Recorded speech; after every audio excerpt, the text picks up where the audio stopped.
जय साथियों, तो आज की इस क्लास में हम देखेंगे फंडामेंटल राइट का जो दूसरा पार्ट था। इसे इसके पिछले वीडियो में राइट ऑफ फ्रीडम में हम आर्टिकल 19 बता दिए थे। आज आर्टिकल 20 है जिसमें 2 से सीधी से संरक्षण है।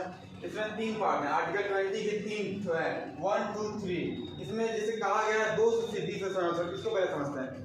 2 से सिद्धि के संरक्षण मतलब इसका मतलब यह है कि आपको कोई आपके ऊपर केस हो जाता है, कोई आपके ऊपर कार्रवाई कर देता है तो आप दोषी नहीं कहलाएंगे। इसका मतलब गांव के एग्जाम्पल के गांव में अगर देखा जाता है, जैसे गांव की छोटी छोटी बातों को नोट किया जाता है। जैसे देखा जाता है कि गांव में अगर कोई लड़का है, अगर शिक्षित हो रहा है तो उसका जो पड़ोसी होता है, जैसे पटीदार हो जाएंगे, वो सब क्या करते हैं, उसके ऊपर केस कर देते हैं कि ज्यादातर उसका कैरियर बर्बाद हो जाए। इसका मतलब जैसे वो लोग डर जाते हैं कि हमारे ऊपर केस हो जाएगा तो हम मुजरिम साबित हो जाएंगे, तो हमें नौकरी में काम नहीं मिलेगा। ऐसा कुछ नहीं है।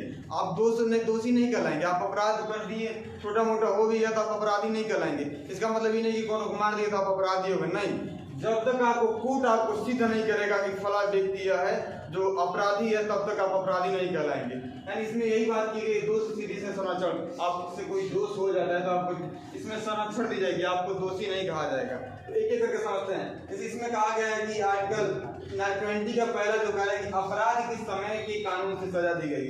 अब मान लीजिए आप इस समय चल रहा है 2022 चल रहा है। अगर 2022 में हमने मान लीजिए हम बाइक से एक्सीडेंट कर देते हैं। बाइक से एक्सीडेंट करने के मान लीजिए इस समय कानून में दिया गया कि बाइक से एक्सीडेंट कर दिया तो उसको मान लीजिए 10,000 जुर्माना है। अगर पता चले कि 10,000 जुर्माना है, ऐसे केस चलते 2025 आ गया तो वह कहेगा कि भैया देखो 2022 में तुम एक्सीडेंट किए थे और हम तुमको 1995 के समय से सजा देंगे। 1995 में क्या था, हम तुमको अगर तुम बाइक से एक्सीडेंट किए हो तो हम तुम्हारा हाथ काट लेंगे। यह गलत बात है। यानी इसमें कहा गया कि अपराध के समय की कानून से सजा दी गई, ना कि आगे ना पीछे। मैं 2022 में क्या है, एक्सीडेंट करने का 10,000 जुर्माना है, पता चले केस चलते 2022 से 30 तक गया और 30 में कानून बनेगा कि बाइक से सजा करने के बाद फांसी।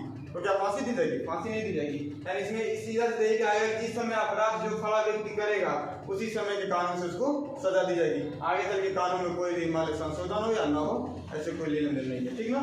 इसमें क्या है, उस समय के कानून से क्या दी जाएगी, उसको सजा दी जाएगी। दूसरा हम समझते हैं, ये कह रहे हैं कि अपराध के समय के लिए एक अपराध के लिए की सजा। मान लीजिए आप एक अपराध कर दिए तो उसको सजा मिल गई। मान लीजिए आप एक्सीडेंट कर दिए, आपको 10 साल का जेल हो गया। 10 साल का जेल हो गया तो उसके बाद जब बाहर निकल जाएंगे तो क्या पुलिस के सामने जाएंगे तो कहेगा कि भाई तुम ही ने थे जो एक्सीडेंट हुआ किए थे, तो फिर आपको डाल देगा? नहीं, यह नहीं कर सकता है। यानी आप एक बार सजा भुगत चुके हैं तो आपको दोबारा सजा भुगता नहीं जाएगा, आप फ्री हो गए, ठीक। इसमें समझे, यानी एक ही बार आपको सजा दी जाएगी एक अपराधी के लिए, ठीक। तीसरा समझते हैं, इसमें कह रहा है खुद की विरुद्ध गवाही देने का निषेध। यानी आप कोई मान लीजिए कोई गलत काम कर दिए, मान लीजिए चाहे अपराध कर दिए, तो आप खुद यह नहीं कर सकते हैं कोर्ट में कि हमने यह गलत किया है। क्यों? आपको कोई मजबूर भी नहीं कर सकता है कि आपने यह गलत काम किया है। तुम बोलो, जैसे पुलिस की बात को जैसे कोर्ट में माना नहीं जाता है, जैसे माना जाता है ना कि वो पुलिस जो होती है मारपीट के कह देगी कोर्ट में आई को, तो कोर्ट कहता है कि वो अगला जो व्यक्ति है जो जुर्म किया है वो खुद नहीं कह सकते मैं जुर्म किया हूँ। दूसरा जो है उसका वो क्या करे, गवाह पेश करे, तब मानेगी कि हाँ यह जुर्म किया है, ठीक है, अपराधी है। यानी इसमें कहा गया है कि खुद अपने विरुद्ध गवाही नहीं दे सकते कि हम गलती किए हैं, ठीक। यानी इसमें समझे, इसमें क्या आ गया कि अपराध के समय में आपको क्या दी जाएगी, सजा दी जाएगी। इसमें कहा गया है कि एक अपराध के लिए केवल एक ही बार सजा दी जाएगी। इसमें कहा गया खुद के विरुद्ध आप गवाही नहीं दे सकते। तो इन तीनों को समझे, आर्टिकल 20 हो गया और आर्टिकल अगला देखते हैं आर्टिकल 21। चलिए, तो देखिए आर्टिकल 20 हो गया, 21 देखते हैं। आर्टिकल 21 में क्या किया गया है, 21 कहता है इसमें प्राण एवं दैहिक स्वतंत्रता है। यानी प्राण एवं दैहिक स्वतंत्रता कहने का मतलब है इसमें आपका कोई प्राण नहीं ले सकता है, यानी आप एकदम आजाद हैं, आपका मूल अधिकार है। अगर कोई आपका प्राण ले रहा है यानी आपके मूल अधिकार का हनन हो रहा है। यानी इसमें प्राण एवं दैहिक स्वतंत्रता, आपकी दैहिक स्वतंत्रता यानी जो बॉडी है इसकी भी कोई स्वतंत्रता है। इसका मतलब मान लीजिए आप अच्छे ढंग से कपड़े पहनते हैं और मान लीजिए कोई कहे कि भैया फले व्यक्ति का प्राण नहीं ले रहा है और कपड़ा वो घुमा दे नंगे, तो क्या मतलब है, नंगे घुमाने का उसकी पर्सनल लिबर्टी रह जाएगी कि नहीं रह जाएगी।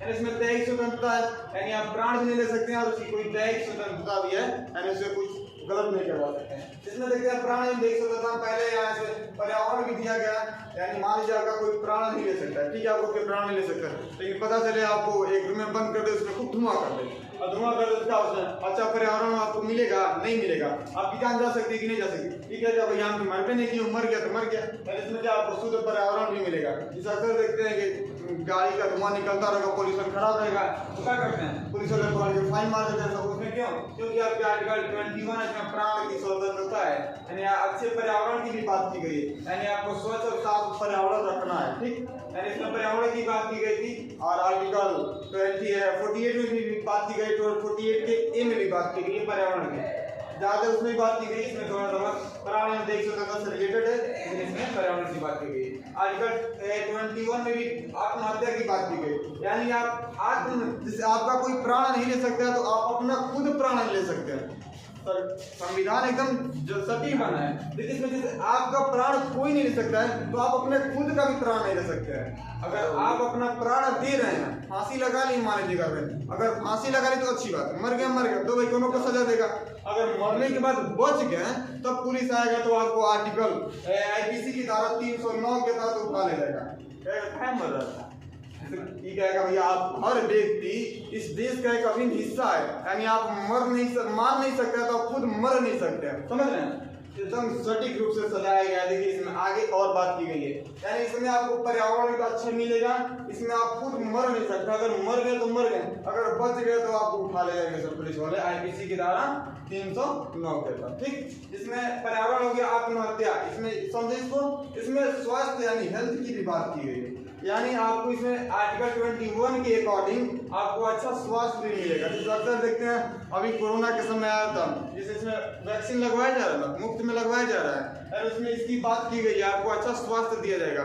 जैसे मान लीजिए खसरा का हो गया, मान लीजिए पोलियो वाला आता है, फ्री में बच्चे पैदा होते हैं, फ्री में लगाया जाता है, इसमें आपकी स्वास्थ्य की भी बात की गई है, यानी आर्टिकल 21 के अकॉर्डिंग आपको स्वास्थ्य का अच्छा दिया जाएगा।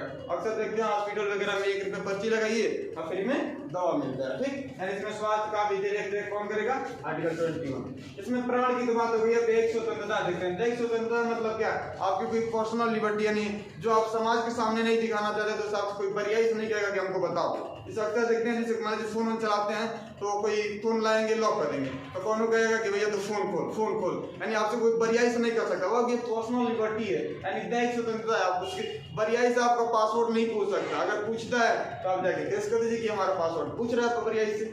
ठीक है, यानी यहाँ समझते हैं 21 आपका मूल अधिकार है, यानी आपसे कोई पासवर्ड जबरदस्ती पूछ नहीं सकता, समझे? इसमें एकांतवास की भी बात की गई। आदि आप घर वालों से तंग आ जा सकते हैं, अगर कुछ समय के लिए शांत एकांत में बैठना चाहते हैं तो आपको कोई डिस्टर्ब नहीं कर सकता कि आओ नहीं बैठो, यानी इसमें किसकी बात की गई, एकांतवास की स्वतंत्रता है, यानी आप रहना चाहते हैं अकेले में तो रह सकते हैं। ठीक, यानी एकांतवास की समझे इसको। इसमें दिया गया निजता का अधिकार, निजता का अधिकार अभी शुरू में बताया। इसका मतलब मान लीजिए हमारा पर्सनल लिबर्टी है, ठीक, हम अच्छे से कपड़े पहन के चल रहे हैं, वो कहेगा कि देखो भैया हम तुम्हें मारेंगे नहीं, हम नंगे घुमाएंगे, तो गलत बात है कि नहीं, यानी इसमें दैहिक स्वतंत्रता कुछ रह जाएगी, नहीं रह जाएगी, यानी वो कहेगा कि हम मार नहीं रहे, हम तो इसे बस कपड़े में उतराए हैं, यानी वो गलत बात, इसमें आपकी दैहिक स्वतंत्रता कुछ रह जाएगी, नहीं रह जाएगी। यानी इसमें निजता का अधिकार दिया गया है, यानी आप कुछ प्राइवेट रख सकते हैं। ठीक, इसमें क्या एकांतवास की बात की गई है, यानी आप एकांत रहना चाहते हैं तो एकांत भी रख सकते हैं, और इसमें अपना प्राण खुद नहीं ले सकते हैं और दूसरा भी ले सकता है, और इसमें पर्यावरण भी अच्छा मिलेगा आपको और हेल्थ भी अच्छा मिलेगा। और ये आर्टिकल 21 हो गया। अब आर्टिकल 22 की बात की जाती है। आर्टिकल 22 में बात जिसे चल रहा था, इसमें दिया गया है, इसमें सजा वजह की बात की गई है, आपको कौन सजा दे सकता है, कैसे आपको पुलिस ले जाएगी, कैसे नहीं ले जाएगी, उसकी बात की गई है। इसे किसको कौन कानून के अकॉर्डिंग मान लीजिए आपको सजा दी जाएगी, मान लीजिए फांसी दी जाएगी, इसमें विवाद हो गया। जैसे देखा गया कि आर्टिकल 21 बन गया, इसमें दिया गया कि आपको कोई प्राण ले नहीं सकता है, खुद नहीं ले सकते हैं। तो आर्टिकल 28 में जब कहा गया कि भाई अगर कोई जुर्म कर देगा, अगर उसको फांसी देना रहेगा तो कहेगा कि हमारा आर्टिकल 21 हमारा मूल अधिकार है, भैया आप हमारा जान नहीं ले सकते तो कैसे लिया जाएगा। तो उसमें आज 21 में कुछ प्रावधान रखे गए कि आप उसमें अगर किस हालातों में आप पुलिस आपको ले जा सकती है और नहीं ले जा सकती है। यानी 22 में बात की गई आर्टिकल 22, अगर इसको बताएंगे तो वीडियो लंबा हो जाएगा। इसमें देखिए, इसमें आप आत्महत्या नहीं कर सकते हैं, इसमें पर्यावरण आपको मिलेगा, स्वास्थ्य भी मिलेगा, इसमें एकांतवास की स्वतंत्रता है, इसमें निजता का अधिकार। ठीक, तो अगले वीडियो में आर्टिकल 22 बताया जाएगा क्योंकि बड़ा हो जाएगा। तब तक के लिए